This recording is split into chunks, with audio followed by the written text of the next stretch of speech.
Hi，歡迎翻到另外一個頻道。上次我哋講完地板之後咧，今次咧我哋就講另一個軟裝系統地氈。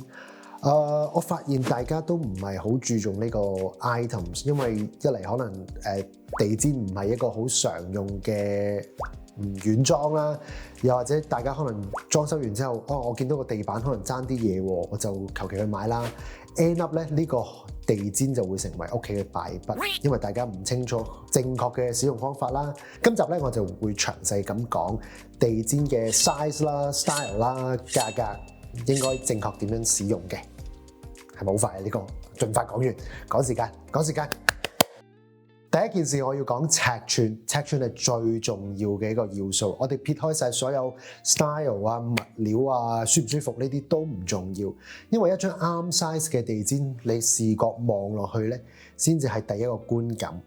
正確嘅 size 嘅地氈咧，佢會直接影響成個軟裝結構同埋佈局。香港最常犯嘅錯誤咧，就係地氈買得太細啦。因為可能一嚟可能 budget 啦，二嚟可能大家唔夠膽用太大嘅地氈，可能驚佔據成個空間。但係太細嘅地氈，佢會影響視覺同埋會孤立咗其他家私。太細嘅地氈咧，會令到屋企變得更加廉價，破壞咗個氣氛。視覺上咧，令到空間更加狹窄。我諗冇人想屋企自己望落去更加細㗎嘛，因為我哋嘅目標咧，係要擴大我哋嘅視覺效果、視覺空間，而且一張好嘅地氈咧，仲可以定義到dining area、living area 或者寢區。通常我哋會用到地氈嘅地方就係客廳啦、飯廳同埋睡房。首先客廳嘅地氈咧，佢應該足夠我哋將所有sofa 啊、coffee table 啊、end table 啊，有啲人甚至有休閒椅，佢嘅面積應該足夠我哋將所有 items 放晒入去，舒適咁放晒入去，而且咧個周圍咧仲要有6寸嘅空間去做 buffering 嘅，咁咧我哋就可以定義到嗰個係一個 living area 啦。如果買唔到咁大或者屋企 handle 唔到咁大張地氈咧，另一個方法咧就係 sofa 或者休閒椅嘅前腳至少要踩住張地氈。你可以想象下，你坐喺張 sofa， 你落地嘅時候，你隻腳掂到嘅係地氈而唔係個地板，你唔使咁樣去好辛苦咁先掂到，因為我哋地氈嘅作用就係提供舒適度啊嘛。至於飯廳，如果你想你嘅餐台下邊係有地氈嘅話咧，你嘅地氈尺寸咧，唔單止要包括餐台同埋餐凳，你仲要預留位置係拉開餐凳嘅時候，你可以諗下，你拉餐台嘅時候，你唔想有一半係喺地氈上面，一半踩到地板㗎嘛？因為地氈佢同時提供保護地板嘅作用，拉凳你都唔想聽到吱吱格格嘅聲㗎嘛。同埋如果張凳一半喺地氈，一半喺地板咧，視覺亦都會變得好尷尬。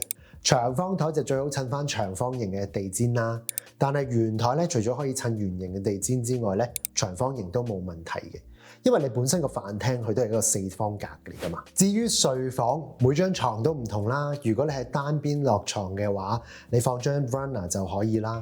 但係如果你好幸運地你可以三邊落床嘅話咧，地氈嘅尺寸應該大過你張床，佢延伸到床嘅兩邊。而且咧，佢應該拉高延伸去到床頭架，俾床頭架踩住，或者去到床頭架嘅邊邊。咁你落床嘅時候咧，你係踩住張地氈而唔係踩落個地板度，舒適度咧會增加嘅好多。千祈唔好做到一半，做到一半咧好醜樣、好尷尬嘅件事。我成日都同人講，如果買唔到咁大張地氈或者afford 唔到咁大張地氈嘅話，其實考慮試下唔好買啊，因為佢唔係一個必需品嚟噶嘛。你餐台其實唔可以唔用地氈噶嘛。餐台就咁懸浮喺地板上面，視覺上望落去一樣空間一樣咁大噶嘛。好啦，咁如果我買得起啦，我 afford 到，我係咪應該買到最大咧？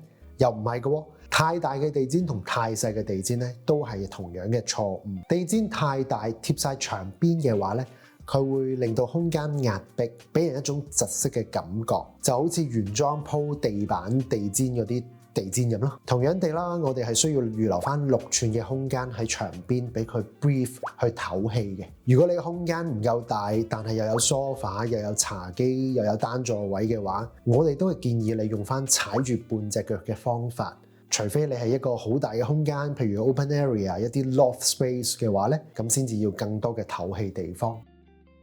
第二件事我要講嘅就係大家最關心嘅 budget 錢。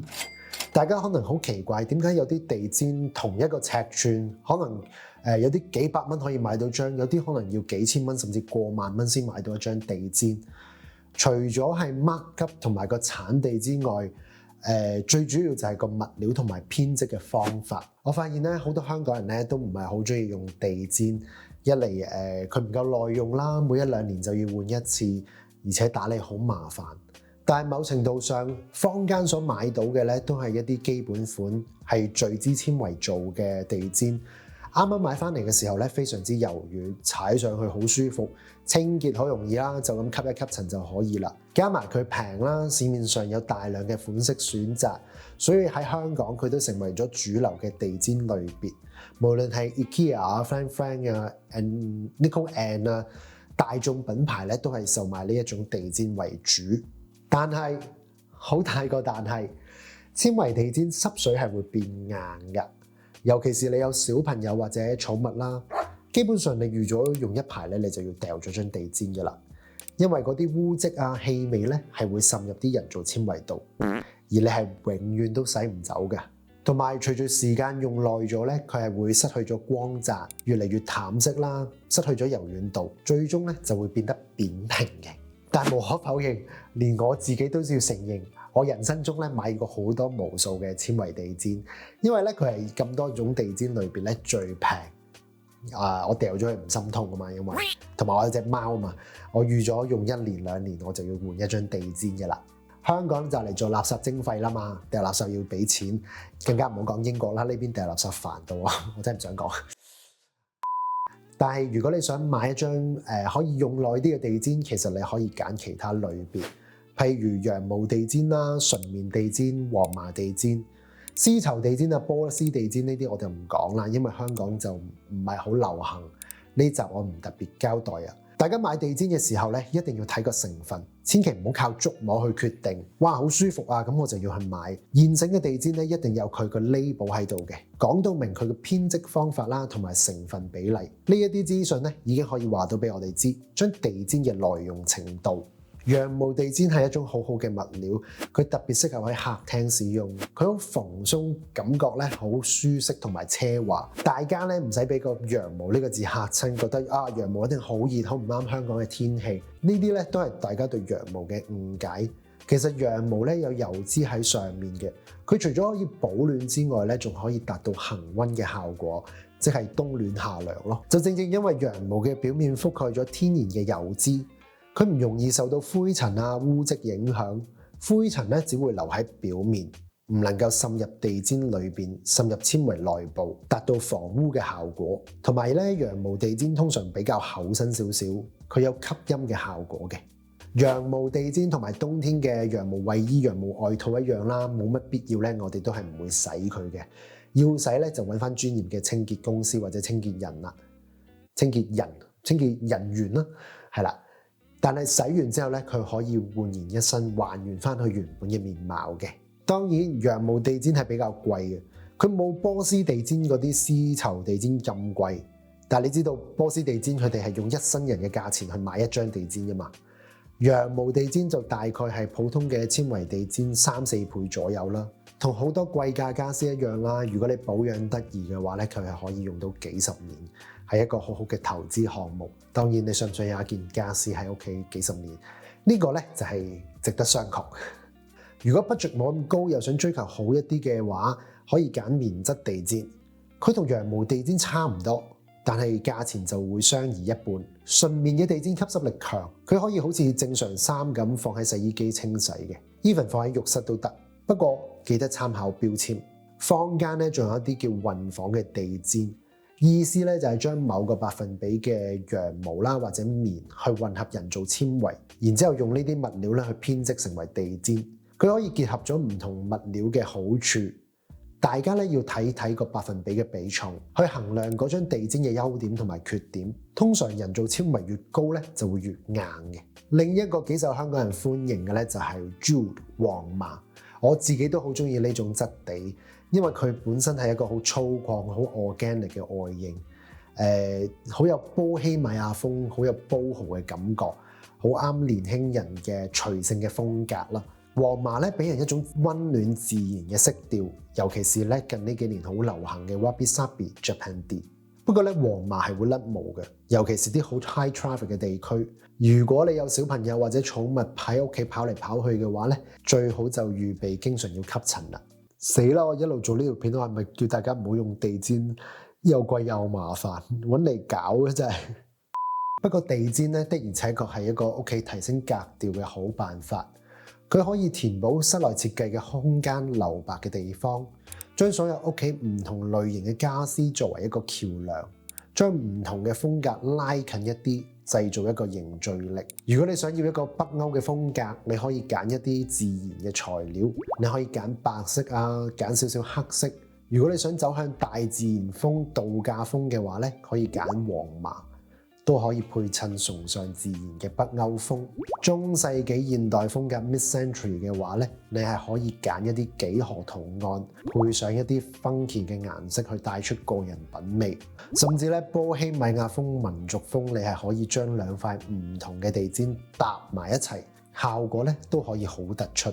記得地氈都有唔同嘅設計風格，呢一個咧係一個好好嘅空間去發揮你嘅個人個性。我自己好鼓勵大家咧去嘗試唔同嘅 style， 去 mix and match， 試下唔同嘅可能性。講到尾，地氈佢唔係最重要嘅一個產品，但係用咗佢又有好多好處。佢除咗增加呢個舒適度，亦都可以為家居增添色彩同埋活力，仲可以改變房間嘅外觀。如果你唔滿意原本屋企地下嘅顏色，好似我咁租翻嚟嘅屋企咧係一個灰色嘅地氈，你真係可以考慮用塊大嘅 area rug 去冚上去。係啊 ，rug on rug 係冇問題㗎，只要你用一張厚啲嘅地氈就可以㗎啦。今集咧我就講咗地氈常見嘅錯誤。